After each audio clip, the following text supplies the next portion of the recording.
الحمد لله نحمده ونستعينه ونستغفره ونؤمن به ونتوكل عليه ونعوذ بالله من شرور أنفسنا ومن سيئات أعمالنا من يهد الله فلا مضل له ومن يضلله فلا هادي له ونشهد أن لا إله إلا الله وحده لا شريك له ونشهد أن سيدنا ومولانا محمدا عبده ورسوله وبارك وسلم تسليما كثيرا أما بعد فأعوذ بالله من الشيطان الرجيم بسم الله الرحمن الرحيم قل آمنوا به أو لا تؤمنوا إن الذين أوتوا العلم من قبله إذا يتلى عليهم يخرون للأذقان سجدا ويقولون سبحان ربنا إن كان وعد ربنا لمفعولا ويخرون للأذقان يبكون ويزيدهم خشوعا قل ادعوا الله أو ادعوا الرحمن أيما تدعوا فله الأسماء الحسنى ولا تجهر بصلاتك ولا تخافت بها وابتغ بين ذلك سبيلا وقل الحمد لله الذي لم يتخذ ولدا ولم يكن له شريك في الملك ولم يكن له ولي من الذل وكبره تكبيرا صدق الله العظيم.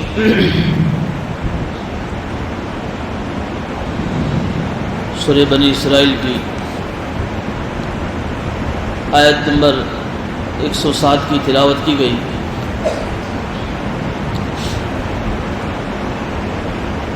گزشتہ بدھ کو آپ حضرات کو بتایا تھا کہ اللہ رب العزت نے قرآن کریم کی سورت کے رکن نمبر 12 کے اندر اللہ کے نبی صلی اللہ علیہ وسلم کو حضرت موسیٰ علیہ السلام اور فرعون اور اس کی قوم کا واقعہ بیان کیا تھا کہ ہم نے موسیٰ علیہ السلام کو 2 بڑے بڑے معجزے عطا فرمائے تھے اور 7 بڑی بڑی نشانیاں عطا فرمائی تھیں. ان معجزوں کو دیکھ کر اور ان نشانیاں جو عذاب کی شکل میں تھیں ان کو دیکھ کر فرعون کو اور اس کی قوم کو ایمان لے آنا چاہیے تھا، لیکن اتنے کھلے معجزے، کھلے چمتکار اور عذاب کی شکل جو گزشتہ جس کی تفصیل آ چکی، اتنی بڑی بڑی نشانیاں دیکھ لینے کے بعد بھی فرعون اور اس کی قوم حضرت موسیٰ علیہ السلام پر ایمان نہیں لائی. اس کا نتیجہ یہ ہوا کہ پھر اللہ رب العزت نے فرعون کو اور اس کی قوم کو دریا کے اندر ڈبو کر ہلاک کر دیا. تو یہ واقعہ حضور اکرم صلی اللہ علیہ وسلم کو اس لیے سنایا گیا کہ چونکہ اس رکوع کے 10 نمبر کے اندر کفار مکہ اور مشرکین مکہ حضور اکرم صلی اللہ علیہ وسلم کے سامنے کبھی کبھی ایسے فرمائشی مطالبات اور ایسی ڈیمانڈیں کرتے تھے کہ ظاہر میں ان کے ان مطالبات اور ڈیمانڈ سے یہ لگتا تھا کہ ان کو ایمان نہیں لانا ہے، بس اس طرح کے مطالبات اور فرمائش کر کے حضور اکرم صلی اللہ علیہ وسلم کو پریشان کرنا مقصود تھا. لیکن حضور اکرم صلی اللہ علیہ وسلم کی دلی یہ چاہت اور تمنا ہوتی تھی، چونکہ حضور اکرم صلی اللہ علیہ وسلم کو اللہ نے قیامت تک کے لیے نبی بنا کر بھیجا تھا، تو آپ صلی اللہ علیہ وسلم کے دل میں پوری امت کا غم، کڑن اور فکر تھی کہ ایک ایک امتی میرا مسلمان ہو جاوے، ایمان والا ہو جاوے، تاکہ ہمیشہ ہمیشہ کی جہنم سے بچ کر ہمیشہ ہمیشہ کی جنت میں جانے والا بن جائے. تو دل میں یہ خیال آتا تھا کہ یہ جو مطالبات کر رہے کفار مکہ، اگر اللہ تعالیٰ ان سارے فرمائش کو پورا کر دے تو اللہ کے لیے تو کوئی مشکل ہے نہیں، وہ تو بڑا قدرت والا ہے، طاقت والا ہے، لیکن کام ان کا بن جائے گا کہ لوگ مسلمان ہو جائیں گے ان فرمائش مطالبات کو دیکھ کر. تو حضور اکرم صلی اللہ علیہ وسلم کو موسیٰ علیہ السلام کی اس قوم کا فرعون کا حال بیان کر دیا کہ دیکھو نبی جی کہ یہ لوگ موسیٰ علیہ السلام کے ہاتھ سے ایسے ایسے معجزے انہوں نے دیکھے اور ایسی ایسی کھلی ہوئی نشانیاں دیکھی، پھر بھی یہ لوگ ایمان نہیں لائے. تو آپ کی یہ جو قوم ہے، ایک مکہ کے جو کافر ہے، کچھ مشرک ہے، یہ بھی بس ایسے ہی آپ سے مطالبات کرتے، یہ لوگ ایمان لانے والے نہیں ہیں. ہم نے آپ کو قرآن کی شکل میں کھلا ہوا معجزہ دیا ہے، جس کے آ جانے کے بعد تو اب کسی بڑے معجزے کی ضرورت ہے ہی نہیں، چونکہ قرآن عربی میں ہے، ان کی زبان عربی ہے، انہیں معلوم ہے کہ ایسا فصیح اور ایسے بلیغ انداز میں قرآن نازل ہوا ہے کہ آج تک قرآن کی طرح کوئی آیت پیش نہیں کر سکتا ہے، لیکن پھر بھی یہ لوگ ایمان لانے والے نہیں ہیں۔ اس لیے آج کی آیت میں اللہ تعالیٰ اپنے نبی سے فرما رہے کہ نبی جی آپ ان سے کہہ دو آمنو بہی او لا تؤمنو، کہ تم ایمان لاؤ یا ایمان نہ لاؤ، اس میں میرا کوئی نقصان نہیں، نہ قرآن کا نقصان ہے، نقصان تو تمہارا ہے کہ تم ایمان نہیں لاؤ گے تو دنیا کی زندگی میں کب تک موج اڑاؤں گے، دنیا کی زندگی میں کب تک جو ہے اپنی حکومت اور سرداری پر ناز کرتے رہو گے، ایک دن تم مرو گے پھر ہمیشہ ہمیشہ کی جہنم میں تم چلے جاؤ گے، نقصان تمہارا ہے۔ پھر اس کے بعد اللہ رب العزت انہیں ان لوگوں کا حال بیان کر رہے ہیں، دیکھو نبی جی آپ ان سے کہہ دو کہ ایمان لاوے یا نہ لاوے۔ اللہ کے نبی صلی اللہ علیہ وسلم کے زمانے میں کچھ یہودی ایسے بھی تھے کہ جو یہودی تھے لیکن حضور اکرم صلی اللہ علیہ وسلم پر ایمان لے آئے تھے، جنہوں نے قرآن کو مان لیا تھا، حالانکہ وہ تورات کے ماننے والے تھے، موسیٰ علیہ السلام کے ماننے والے تھے، لیکن کچھ یہودی ایسے بھی تھے کہ جو حضرت محمد مصطفیٰ صلی اللہ علیہ وسلم پر ایمان لے آئے تھے، جسے اس میں ایک بہت بڑے یہودی عالم کہ عبداللہ ابن سلام رضی اللہ تعالیٰ عنہ، اور بھی دوسرے بڑے یہودی تھے کہ جو تورات پر ایمان لانے کے بعد، حضرت موسیٰ علیہ السلام پر ایمان لانے کے بعد جب آخری زمانے میں ہمارے نبی تشریف لائے تو ہمارے نبی صلی اللہ علیہ وسلم پر بھی ایمان لے آئے، قرآن پر ایمان لے آئے، اور ان کی یہ حالت تھی کہ جب یہ قرآن پر ایمان لے آئے مسلمان ہو گئے، اور جب ان کے سامنے حضور اکرم صلی اللہ علیہ وسلم قرآن کی تلاوت کرتے تھے تو ان کی یہ حالت ہوتی تھی کہ ان کا دل اندر سے کانپ اٹھتا تھا، ان کے رونگٹے کھڑے ہو جاتے تھے، صرف رونگٹے کھڑے نہیں ہوتے تھے، قرآن کی تلاوت سن کر قرآن کی تلاوت کا اثر ایسا ہوتا تھا کہ قرآن سنتے سنتے قرآن کی تلاوت سنتے سنتے سجدے میں چلے جاتے تھے، کیسا قرآن نازل ہوا ہے، کیا قرآن کی باتیں، کیا قرآن کی فصاحت، کیا قرآن کا انداز، ایسی قرآن کی تاثیر کا اثر ان کے دلوں پر ہوتا تھا، یہ لوگ سجدوں میں گر جاتے تھے اور سجدوں میں گر کر اللہ کے سامنے روتے تھے اور یہ کہتے تھے کہ اللہ جو تورات میں تو نے وعدہ کیا تھا، چونکہ تورات اس سے پہلے نازل ہوئی جب موسیٰ علیہ السلام پر، اس میں الگ الگ جگہوں پر اللہ رب العزت نے موسیٰ علیہ السلام کے ذریعے تورات میں بتایا تھا یہودیوں کو کہ دیکھو ایک آخری نبی آنے والا ہے، اس نبی پر ہم ایک کتاب اتارنے والے ہیں، وہ نبی ایسا ہوگا، وہ نبی ایسا ہوگا، اس کا چہرہ ایسا ہوگا، اس کا حلیہ ایسا ہوگا، وہ پوری جو صفات تورات میں حضور اکرم صلی اللہ علیہ وسلم کی بیان کی تھی ہو بہو وہ ساری خوبیاں اللہ کے نبی صلی اللہ علیہ وسلم میں موجود، جب انہوں نے پائی یہ لوگ روتے تھے۔ سورہ بقرہ کی ایک آیت میں کہ یہ یہودی اللہ کے نبی صلی اللہ علیہ وسلم کو اس طریقے سے پہچانتے تھے جیسا کوئی باپ اپنے بیٹے کو پہچانتا ہے، تو جب وہ سارے وعدے پورے ہو گئے تو یہ لوگ قرآن کی تلاوت کو سن کر روتے تھے۔ تو ان کا حال بیان کیا جا رہا ہے کہ نبی جی یہ کفار مکہ ایمان لاوے نہ لاوے ان کا نقصان ہے، دیکھو ہم آپ کے سامنے ان یہودیوں کا حال بیان کر رہے ہیں، ان الذین اوتوا العلم من قبلہ، کس قرآن سے پہلے جن کو علم دیا گیا یعنی اہل کتاب یہودی، اذا یتلی علیہم، جب قرآن کی تلاوت ان کے سامنے کی جاتی تھی، یخرون للاذقان سجدا، یہ تھوڑیوں کے بل سجدے میں گر پڑتے تھے اور یہ کہتے تھے سبحان ربنا، ہمارا رب تو ہر عیب سے پاک ہے، ان کان وعد ربنا لمفعولا، اس کا وعدہ پورا ہو کر رہے گا، جو اس نے تورات میں وعدہ کیا تھا وہ سارے کے سارے وعدے پورے ہو گئے۔ وَيَخِرُّونَ لِلْأَذْقَانِ يَبْكُونَ وَيَزِيدُهُمْ خُشُوعًا، اور ان کی یہ حالت تھی کہ تھوڑیوں کے اوپر سجدے میں جب گرتے تھے تو روتے تھے، اور یہ اتنا روتے تھے قرآن کی تلاوت کہ قرآن کی تلاوت کی وجہ سے قرآن ان کے اندر اور خشوع پیدا کرتا تھا، ان کے دل میں اللہ کی معرفت کا نور اور پیدا ہوتا تھا۔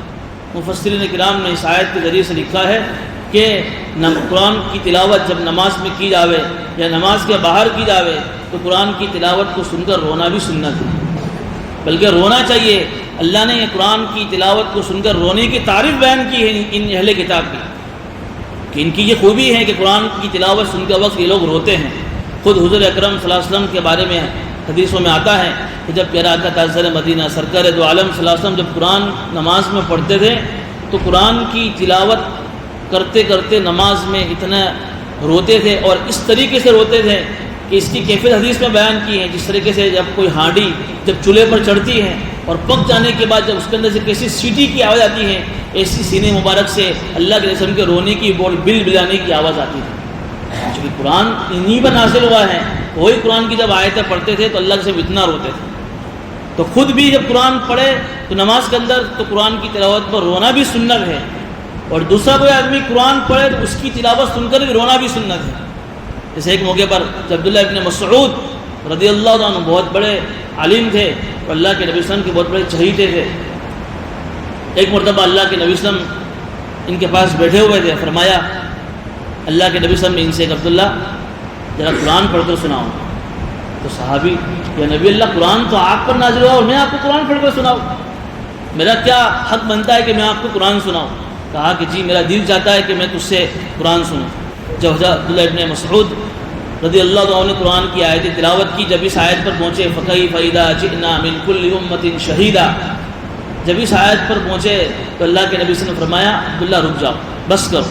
جب عبداللہ ابن عباس مسعود رضی اللہ عنہ نے اللہ کے نبی صلی اللہ علیہ وسلم کے چہرے مبارک کو دیکھا تو آنسو جاری تھے آنکھوں سے اور رو رہے تھے, کیونکہ اس آیت میں اللہ کے نبی صلی اللہ علیہ وسلم کے بارے میں مضمون ہے کہ ہم جب ہر امت میں سے ایک گواہ کو لائیں گے تو آپ کو تمام امت کے اوپر گواہ بنا کر لائیں گے. خوبی بیان کی تعریف تھی حضور اکرم صلی اللہ علیہ وسلم کی اس آیت میں. اس آیت کو سن کر روئے. معلوم ہوا کہ قرآن کریم کی تلاوت کو سن کر رونا بھی ایک اچھی چیز ہے, سنت ہے, اس کی کیفیت بننی چاہیے. جب اچھا قرآن پڑھا جا رہا ہو تو دل ہمارا اندر سے کانپ رہا ہو, ہمارے اندر سے رونگٹے کھڑے ہو رہے ہو اور قرآن کی تلاوت کو سن کر جو ہے آنکھوں سے آنسو جاری ہو رہے. اس لیے اگر کوئی آدمی نماز میں رو رہا ہے اور دھاڑے مار مار کر بھی روے تو اس کی نماز فاسد نہیں ہوتی. ہاں البتہ اگر کسی تکلیف کی وجہ سے رو رہا ہے اور پھر اس میں حروف نکل گئے تو پھر نماز فاسد ہو جائے گی. لیکن قرآن کی تلاوت سن کر روتا ہے چاہے کتنا زور سے روے اس کی نماز فاسد نہیں ہوتی. اللہ تعالیٰ ہم کو بھی یہ کیفیت نصیب فرماوے. تو بہرحال اس آیت میں ان کی تعریف بیان کی. اب اس سورت کی جو آخری آیت ہیں, اس آخری آیت میں اللہ تعالیٰ اپنے نبی سے فرما رہے ہیں. اس آیت کا شان نزول اور اس کا بیک گراؤنڈ یہ ہے کہ جب اللہ کے نبی صلی اللہ علیہ وسلم مکی زندگی کی چکے یہ سورت ہیں اور اس زمانے میں کھلے عام مسلمان کعبے کے اندر نماز نہیں پڑھ سکتے تھے. ابھی اسلام بہت پھیلا ہوا نہیں تھا, چھپ کر نماز ہوتی تھی. کبھی تو پہاڑی کے پیچھے, کبھی اب زید بن ارقم کا جو گھر تھا اس کے اندر نماز ہوتی تھی. تو کبھی حضور اکرم صلی اللہ علیہ وسلم نماز کے اندر قرآن کی تلاوت کرتے تو قرآن کی تلاوت میں کبھی رحمان کا لفظ آتا, جیسا رحمان ہے اس میں اللہ کی صفت نام کا تذکرہ ہے. یا کبھی ایسے ہی دعا کرتے, اس دعا کے اندر یا اللہ یا رحمان یا رحیم جسے ہم لوگ بھی دعا میں مانگتے ہیں, اس طریقے سے دعاؤں میں اللہ کے الگ الگ نام صفت نام کا لے کر اللہ سے دعا کرتے ہیں. یہ کفار مکہ چھپ چھپ کر جب سنتے تھے یہ لوگ حضور اکرم صلی اللہ علیہ وسلم پر اعتراض کرتے تھے کہ دیکھو نا, ہم کو ایک خدا کی دعوت دیتے کہ خدا ایک ہیں, اللہ ایک ہیں, اور خود الگ الگ خداؤں کی پوجا کرتے ہیں, الگ الگ خداؤں کا نام لے کر ان کو پکارتے ہیں. گویا ان کے دماغ میں یہ تھا کہ اللہ الگ ذات ہے, رحمان الگ ہے, کہ خود تو توحید کی دعوت ہم کو دے رہے ہیں اور خود تو مشرک بنے بیٹھے ہیں, خود تو جو ہے اللہ کے ساتھ دوسرے اللہ کو شریک بنا کر بیٹھے ہیں. تو اس آیت میں ان کا جواب دیا گیا کہ قُلِ ادْعُوا اللَّهَ أَوِ ادْعُوا الرَّحْمَٰنَ, اے نبی جا آپ ان سے کہہ دو کہ تم اللہ کو پکارو, رحمان کو پکارو. ایما تدعو, کسی بھی نام سے اللہ کو پکارو, فلہ الاسماء الحسنی, اس کے تو بڑے اچھے اچھے نام ہیں. یعنی اس کے اللہ تعالیٰ کے ایک اللہ کا نام ہے. جیسے یہ مضمون پچھلے بھی آ چکا ہے سورہ طٰہٰ کے اندر کہ ہمارا جو عقیدہ ہے کہ اللہ اپنی ذات میں اکیلا ہے, تو اللہ کا اپنی ذاتی نام بھی اللہ ہے. لیکن چونکہ اللہ تعالیٰ ایک ایسی ہستی ہے کہ جس میں بہت ساری خوبیاں ہیں, اللہ کی ذات وراء الورا ہے, تو اللہ کی خوبیاں بھی ان گنت ہے, بے شمار ہیں. تو اللہ کے اندر جتنی خوبیاں ہیں ان خوبیوں کے الگ الگ نام ہیں. اب عربی میں کوئی ایسا ورڈ نہیں ہے کہ اس ایک لفظ میں, اس ایک کلمے میں, اس ایک ورڈ میں اللہ کی تمام خوبیاں آ جائیں. تو جتنی خوبیاں تھیں اتنے اللہ کے نام بن گئے. تو اللہ کے صفت, جس کو بولتے ہیں گجراتی میں گن واچک نام. جیسے ایک آدمی ہے, اس کا نام ہے زید, یہ اس کا اپنا اصلی نام ہے, لیکن اگر وہ حافظ ہے تو کوئی اس کو حافظ صاحب کہتے ہیں کیونکہ اس کے اندر قرآن کی حفظ کی خوبی ہے. کوئی آدمی زید قاری ہے تو اس کو قاری صاحب کہیں گے, عالم ہے تو عالم صاحب کہیں گے, مفتی ہے تو مفتی صاحب کہیں گے. تو جتنی خوبیاں ہیں ان خوبیوں کے اعتبار سے اس کے نام بن گئے. اس کا مطلب یہ تھوڑی کہ زید ایک تھا اب بہت سارے ہو گئے. زید تو ایک ہی ہے, لیکن جو خوبیاں اس کے اندر تھی ان خوبیوں کی وجہ سے اس کے بہت سارے صفتی نام بن گئے. تو اللہ ایک ہی ہے, اللہ اپنی ذات میں ایک ہے, دو تین خدا نہیں ہے جو عقیدہ توحید کا ہمارا جو تصور ہے. لیکن اللہ میں بہت ساری خوبیاں ہیں, ان خوبیوں کی وجہ سے اللہ کے بہت سارے نام بن گئے. جیسے حدیث میں آتا ہے کہ اللہ کے 99 نام ہیں, بخاری شریف کی روایت, مسلم شریف کی روایت ہے. اس کا مطلب یہ نہیں کہ اللہ کے صرف 99 نام ہیں. اللہ کے تو ان گنت نام ہیں، تو پھر 99 نام کا تذکرہ کیسا ہے؟ تو وہ 99 نام کے بارے کا مطلب یہ ہے کہ وہ 99 نام جس کا تذکرہ حدیث میں آیا، اس کا مطلب یہ کہ جو انسانوں کی ہدایت کے لیے اور تربیت کے لیے جو نام تھے وہ اللہ کے جسے 99 اور 99 نام ہیں۔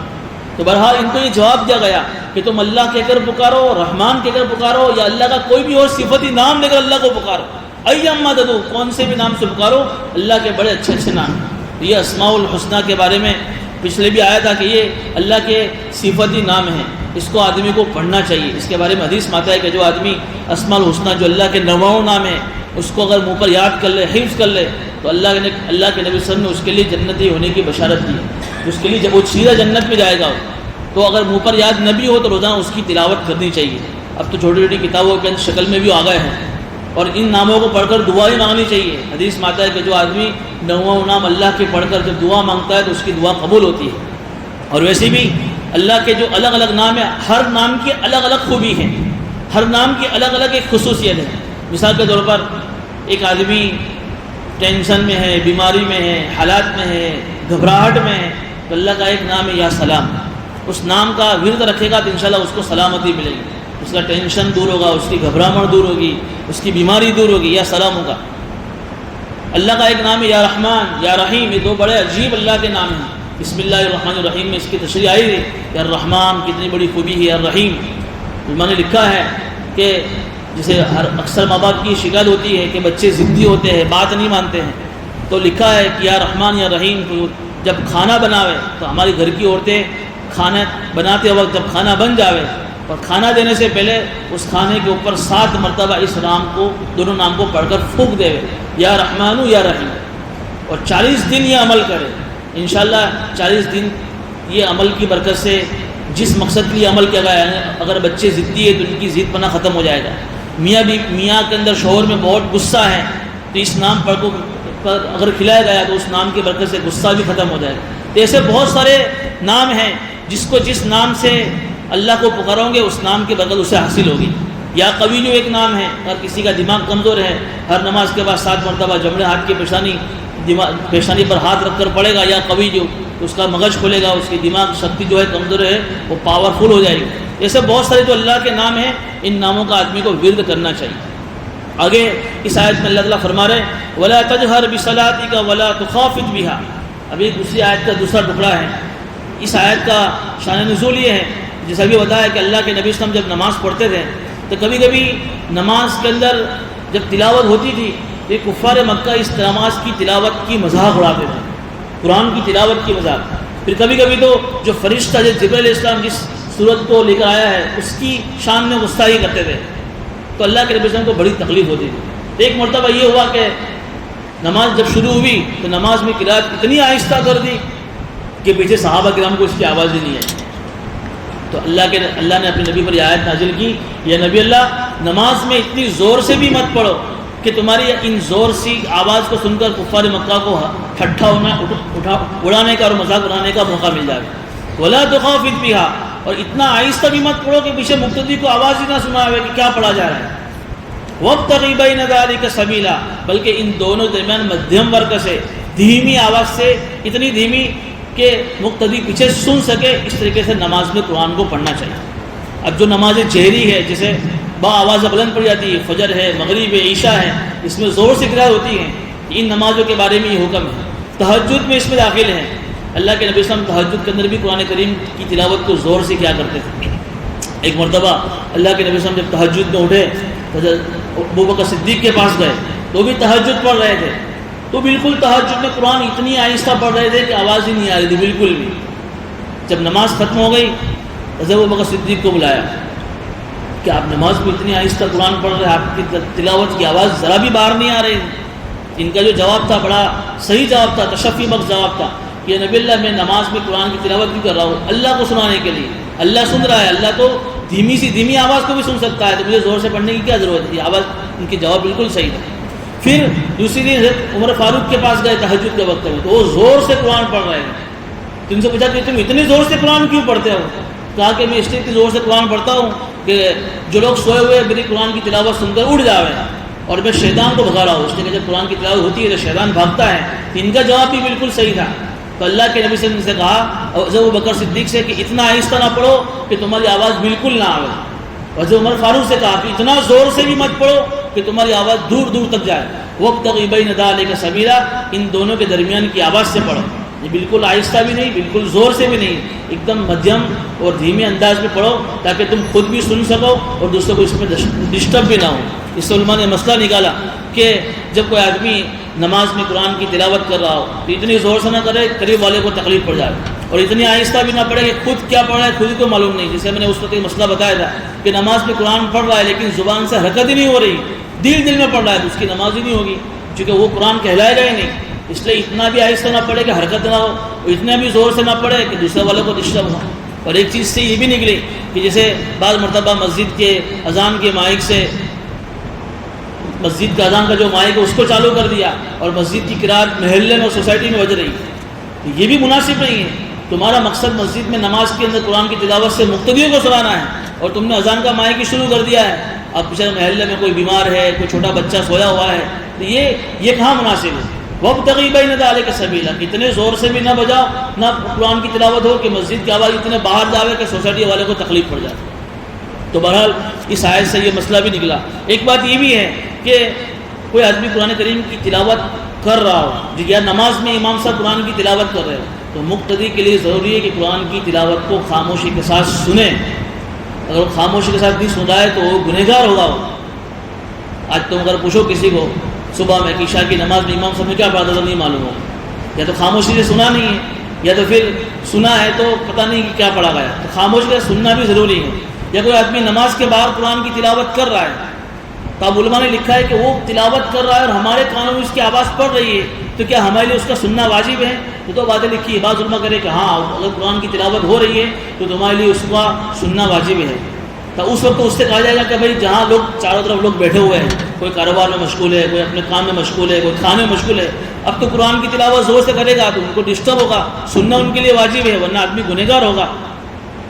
تو کہا کہ جن لوگوں نے کہا کہ قرآن کی تلاوت نماز کے بعد اگر کوئی کر رہا ہے تو اس کے لیے سننا واجب ہے تو وہاں اس کو کہا جائے گا کہ بھائی تو قرآن کی تلاوت دھیمی کر تاکہ کسی کو سننا نہ پڑے. جو علماء کہہ رہے کہ نہیں قرآن کی تلاوت کو نماز کے باہر سننا واجب نہیں ہے، ان کا کہنا ہے کہ واجب اگرچہ نہیں ہے پھر بھی اگر تم فری بیٹھے ہو قرآن کی تلاوت ہو رہی ہے تو اولا اور بہتر ہے کہ قرآن کی تلاوت کو سنا جائے. اس لیے کہ نماز کے بعد اگر قرآن کی تلاوت کو کوئی آدمی سنتا ہے تو سننے پر بھی ایک حرف پر ایک نیکی ملتی ہے. پڑھ نہیں رہا ہے لیکن سن رہا ہے تو ایک حرف پر ایک نیکی ملے گی، اور نماز میں سن رہا ہے تو اس پر تو بہت زیادہ نیکیاں ملے گی. بہرحال قرآن کے بارے میں یہ ارشاد فرمایا کہ نبی جی آپ قرآن کی آواز کو زور سے بھی مت پڑھو اور اتنا آہستہ بھی مت پڑھو بلکہ ان دونوں کے درمیان کا پڑھو. آگے اللہ فرما رہے ہیں وَقُلِ الْحَمْدُ لِلَّهِ الَّذِي لَمْ يَتَّخِذْ وَلَدًا. اے نبی جی ابھی اس آخری آیت میں اللہ کی تعریف بیان ہو رہی ہے اور اللہ کی تعریف بیان کرنے کے بعد تین باتیں اللہ کے لیے کہی جا رہی ہیں. آیت کی شروعات ہوئی تھی وہاں بھی اللہ کی تعریف تھی سبحان اللہ. جب آج صورت ختم ہو رہی ہے تو صورت کی ختم پر بھی اللہ کی تعریف بیان کی جا رہی ہے کہ نبی جی آپ اللہ کی تعریف بیان کرو. الحمدللہ تمام تعریف اللہ کے لیے ہیں. کیوں؟ اس لیے کہ تعریف اسی کی جاتی ہے جس کے اندر کوئی ایسے گن ہوں، کوئی ایسی صفات ہو جو صفات کسی اور کے اندر نہ ہو. تو تین ایسی خوبیاں اللہ کی بیان کی جا رہی ہیں جو اللہ کے لیے ضروری تھی، جو اللہ کے شائن شان ہیں. جیسے اللہ کی ایک صفت کیا بیان کی الذی لم یتخذ ولدا، کہ اللہ کی کوئی اولاد نہیں. اس لیے کہ اگر اللہ کی کوئی اولاد ہوئے تو پھر وہ اللہ ایک رہا ہی نہیں. یہاں علماء نے لکھا ہے کہ جیسے آدمی جب بوڑھا ہوتا ہے تو اس کو بوڑھاپے کے اندر اپنے بیٹے کی ضرورت پڑتی ہے، تو اللہ کی کوئی اولاد ہے نہیں تو اللہ کو کسی بیٹے کی کوئی ضرورت ہے ہی نہیں. کیونکہ اللہ کا کوئی بیٹا ہے ہی نہیں، اللہ اکیلا ہے. نہ اللہ کے کوئی ماں باپ ہے، نہ اللہ کی کوئی اولاد ہے، نہ اللہ کی بیوی بچے، کچھ نہیں اللہ کی. پھر دوسری خوبی بیان کی اللہ کی وَلَمْ يَكُنْ لَهُ شَرِيكٌ فِي الْمُلْكِ، کہ حکومت میں اس کا کوئی شریک نہیں ہے. جیسے دنیا میں ہوتا ہے کہ ایک آدمی، ایک حاکم، ایک پرائم منسٹر، ایک پی ایم سی ایم اپنے وقت کا حاکم ہے، بادشاہ ہے، تو اس کو کبھی کبھی اپنے ہم لیول کسی دوسرے پی ایم سی ایم کی ضرورت پڑتی ہے. ایک ملک کے وزیر اعظم کو دوسرے ملک کے وزیر اعظم کی ضرورت پڑتی ہے، مدد کی ضرورت پڑتی ہے. یہ اللہ تو ایسا بادشاہ ہے کہ اس کو کسی کی شرکت کی اور کسی کی مدد کی کوئی ضرورت ہے ہی نہیں. یہ اللہ کا کوئی شریک ہے ہی نہیں، اللہ کا کوئی پارٹنر نہیں. اللہ کی دوسری خوبی بیان کی وَلَمْ يَكُنْ لَهُ وَلِيٌّ مِّنَ الذُّلِّ. کبھی یہ ہوتا ہے کہ آدمی کمزور ہے، بیمار ہے، مصیبت میں ہے، پریشانی میں ہے، تو اس کو اپنے سے بڑے آدمی کی ضرورت پڑتی ہے مدد کے لیے. تو اللہ کوئی کمزور ہے ہی نہیں. وَلَمْ يَكُنْ لَهُ وَلِيٌّ مِّنَ الذُّلِّ کہ اللہ کو کمزوری میں کسی کی مدد کی کوئی ضرورت نہیں ہے. یہ تین بڑی بڑی خوبیاں اللہ کی تعریف میں بیان کی گئی کہ اللہ کی کوئی اولاد نہیں, اللہ کی حکومت میں اللہ کا کوئی شریک نہیں, اور کمزوری میں اللہ کا کوئی مددگار نہیں. تو ایسے اللہ کی نبی جی آپ تعریف بیان کرو, تمام تعریف اس اللہ کے لیے ہیں جس کی کوئی اولاد نہیں, جس کی حکومت میں جس کا کوئی شریک نہیں, اور کمزوری میں اس کا کوئی مددگار نہیں. اور پھر آگے فرمایا وَكَبِّرْهُ تَكْبِيرًا, اور نبی جی اب اللہ کی بڑائی کو بیان کرو. علماء نے لکھا ہے کہ ہمیں ہر وقت اٹھتے بیٹھتے اللہ کی بڑائی, اللہ کی پاکی بیان کرتے رہنا چاہیے. دیکھیے اس آیت میں جو پہلا جو لفظ ہے الذی لم یتخذ ولدا, اس لفظ کو کہہ کر یہودیوں کی بات کی تردید کری. یہودی لوگ اور عیسائی لوگ اللہ کے لیے بیٹا مانتے ہیں. وقالت الیہود عزیر ابن اللہ, یہودی کیا کہتے ہیں عزیر اللہ کے بیٹے ہیں. وقالت النصارى المسیح ابن اللہ, کہ عیسیٰ اللہ کے بیٹے ہیں. عیسائی اسلام کا یہ عقیدہ ہے عیسائیوں کا کہ عیسیٰ اللہ کے بیٹے ہیں, اور یہودی کہتے ہیں عزیر اللہ کے بیٹے ہیں. ان دونوں کی اس آیت سے تردید ہو گئی کہ بھئی اللہ کی کوئی اولاد ہے نہیں. اس آیت سورہ اعراف کے اندر حضرت القرآن میں جو مفتی سعید صاحب پالنپوری نے ایک واقعہ لکھا ہے کہ جب 1857 کی جنگ آزادی سے پہلے جب ہمارے ملک بھارت میں انگریزوں کا جب قبضہ تھا, تو اس وقت انگلینڈ سے یہ لوگ جب آئے تھے انگریز, تو وہاں سے پادریوں کو اپنے پوپ کو بھی لے کر آتے تھے اپنے عیسائی مذہب کی تبلیغ کے لیے. تو ایک مرتبہ ایسا ہوا کہ مسجدوں کے اندر یہ پادری پوپ لوگ ہوتے تھے, تو نماز کے بعد یہ لوگ مسلمانوں کو باہر جانے نہیں دیتے تھے. باہر پولیس کھڑی ہوتی تھی اور زبردستی ان کو بٹھاتے تھے. پھر نماز کے بعد وہ پادری و پوپ کھڑا ہو کر بیان کرتا, واعظ کرتا. تو ایک مرتبہ اس طریقے سے کسی نماز کے بعد مسلمانوں کو بٹھایا, باہر پولیس نے کسی کو جانے نہیں دیا, زبردستی بٹھایا گیا. اس پادری نے ایک مرتبہ بیٹھے ہوئے مسلمانوں سے سوال کیا کہ تمہارا نام کیا ہے؟ سب نے اپنا نام بتایا. کہ تمہارے ابا کا نام کیا تھا؟ سب نے اپنے اپنے ابا کا نام بتایا. کہ دیکھو تمہارے باپ ہے کہ نہیں دنیا میں؟ آگے ہمارا باپ ہے. تو کہا کہ تو پھر اے مسلمانوں ذرا اتنی تو بات سمجھو کہ تمہارا کوئی باپ ہے, ان کی کوئی اولاد ہے, تو پھر اللہ کی اولاد کیوں نہیں ہے؟ پھر اللہ کی اولاد کیوں نہیں؟ تم اللہ کے لیے بیٹا کیوں نہیں مانتے ہو؟ جب عیسیٰ علیہ السلام تم کہتے ہو نہیں کہتے ہو کہ یہ اللہ نے ان کو پیدا کیا, یہ اللہ کے بیٹے ہیں. یہ تم اپنے علماء سے باہر جا کر پوچھ کر آنا کہ تم پھر عیسیٰ کو اللہ کا بیٹا کیوں نہیں مانتے. چونکہ ہمارا عقیدہ ہے کہ حضرت عیسیٰ علیہ السلام کو اللہ نے بغیر باپ کے پیدا کیا ہے. اللہ کے لیے کوئی مشکل نہیں. اللہ کی دنیا کا جو نظام اللہ نے بنایا ہے, شادی کے بعد میاں بیوی کے ملنے سے اللہ تعالیٰ جو ہے اولاد کو پیدا کرتا ہے سبب کے طور پر. اللہ اس سبب کا بھی محتاج نہیں. اللہ چاہے تو بغیر باپ کے ماں کے آدم کو پیدا کر کے بتا دیا. اللہ نے چاہا تو بغیر باپ کے صرف ماں سے عیسیٰ علیہ السلام کو پیدا کر کے بتایا. تو انہوں نے کہا کہ عیسیٰ علیہ السلام کا تو کوئی باپ ہے ہی نہیں, تمہارا باپ ہے تو عیسیٰ کا باپ تو کوئی ہے ہی نہیں. تم اپنے علماء سے اس کا سوال کر کے آئے. اب پیچھے ایک مسلمان بیٹھا تھا, بڑا بھاری تھا, اس نے سوال کیا کہ ذرا یہ بتاؤ کہ اللہ کے کتنے بیٹے ہیں؟ کہ اللہ کا ایک ہی بیٹا ہے. کہ کون؟ کہ یہ عیسیٰ. تم تو مانتے نہیں, ہم تو یہ کہتے ہیں کہ عیسیٰ اللہ کے بیٹے ہیں. تو اس نے کہا کہ اللہ تو کتنا بڑا قدرت والا ہے, کتنا بڑا طاقت والا ہے. اس اللہ کے ایک ہی بیٹا ہے. میں اتنا کمزور, میرے 10 بیٹے ہیں. کیا جواب دیا؟ میں اتنا کمزور ہوں, میرے 10 ہیں, اس اللہ کا ایک ہی ہے. تو اللہ کا بیٹا نہ ہونا یہ اللہ کے لیے عیب ہے, تو ایک بیٹا ہونا یہ بھی اللہ کے لیے عیب ہے. تو وہ پادری وہاں سے بھاگا, دوسرے دن آیا نہیں. یعنی اس طریقے سے یہ لوگوں کا عقیدہ ہے کہ تم اللہ کو اتنا بڑا قدرت والا مانتے ہو, اس اللہ کے صرف ایک ہی بیٹا ہے. اللہ کے تو کتنے ان گنت بیٹے ہونے چاہیے, تم تو کہہ لو کہ عیسیٰ اللہ کے بیٹے ہیں. تو پھر تو یہ تو اللہ کی کمزوری کی نشانی ہے, اللہ تو اللہ کے عیب والے ہونے کی نشانی ہے. اللہ تو ہر عیب سے پاک ہے. بہرحال اس آیت کے ذریعے سے اللہ نے ساری جو ہے شرک کی جتنی بھی قسم تھی ساری کی جڑ ختم کر دی. اس لیے ہمارا یہ عقیدہ ہونا چاہیے کہ اللہ ہر اعتبار سے پاک ہے. سبحان, جس میں ہے نا سبحان اللہ, اللہ ہر عیب سے پاک ہے.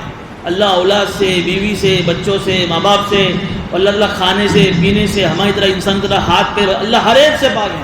اور جتنی خوبیاں ہو سکتی ہیں, جتنے کمالات ہو سکتے ہیں, ساری کی ساری خوبیاں اللہ کے اندر موجود ہیں.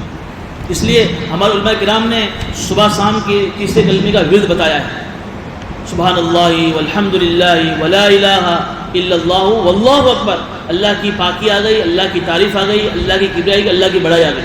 جو آدمی صبح شام 100 مرتبہ تیسرے کلمے کا ورد رکھے گا, گویا کہ یوں سمجھائے گا کہ اس نے 24 گھنٹے اللہ کی تعریف بیان کی. یہ اللہ کا حکم ہے. اور بخاری شریف کی روایت ہے کہ سبحان اللہ وبحمدہ جو آدمی 100 مرتبہ پڑھے گا سمندر کی جھاگ کے برابر بھی اگر اس کے گناہوں کے اللہ اس کے گناہوں کو معاف کر دے۔ اس میں اللہ کی تعریف اور اللہ کی بڑائی ہے۔ بہرحال یہ آخری آیت کی تلاوت کی، اس آیت کو علماء کرام نے آیت العز کے نام سے بتایا ہے۔ یہ آخری آیت جو ہے سورہ اسراء کی، اس کو آیت العز کہتے ہیں۔ علماء نے لکھا ہے کہ جو آدمی کثرت سے اس آیت کو پڑھنے کا اہتمام کرے گا اللہ تعالیٰ دنیا کے اندر بھی اس کو عزت عطا فرمائیں گے اور آخرت میں بھی اللہ اس کو عزت عطا فرمائیں گے۔ اس لیے اس آیت کو منہ پر کر لو، بہت آسان آیت ہے۔ الحمدللہ الذی لم یتخذ ولدا ولم یکن لہ شریک فی الملک ولم یکن لہ ولی من الذل وکبرہ تکبیرا۔ 4 کلمے ہیں، چھوٹے چھوٹے ہیں، لیکن کثرت سے اس آیت کو پڑھنے کی وجہ سے اللہ تعالیٰ اس کو دنیا کے اندر عزت عطا فرمائے۔ دوسری اس آیت کی فضیلت یہ ہے کہ اللہ کے نبی صلی اللہ علیہ وسلم کے خاندان میں کوئی بچہ جب پیدا ہوتا تھا تو سب سے پہلے جب وہ بولنا سیکھتا تھا اس کو اس آیت کو زبانی کروایا جاتا ہے، کیونکہ اس آیت میں بہت ساری خوبیاں ہیں۔ تو ہم بھی یہ نیت کریں کہ جب ہمارا بچہ جب بولنا شروع کرے گا تو سب سے پہلے ہم اپنے بچوں کو یہ آیت سکھائیں۔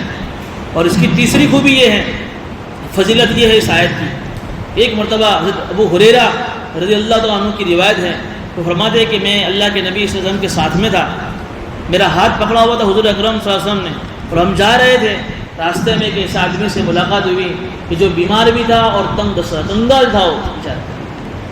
تو اس سے پوچھا کہ کیا ہوا؟ کہ اس نے کہا کہ میں بیمار بھی ہوں یا نبی اللہ، بیمار بھی ہو، کنگال بھی ہو، روزی میں بھی مسئلہ ہے اور بہت بیمار بھی رہتا ہوں۔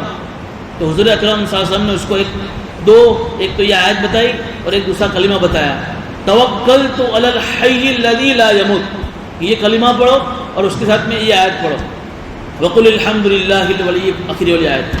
اس آیت کا پڑھنے کا اہتمام کرو۔ وہ صحابی کہتے ہیں حضرت ابو ہریرہ کہ پھر چند دنوں کے بعد جب دوبارہ اس کی ملاقات ہوئی تو جب اس سے پوچھا کہ اس آیت کے پڑھنے کی، اس کلمے کی پڑھنے کی برکت سے اللہ تعالیٰ نے مجھے بیماری سے بھی نجات دے دی اور اللہ نے مجھے روزیوں میں بھی برکت دے دی۔ تو اس آیت کو بھی پڑھنے کا اہتمام کرے۔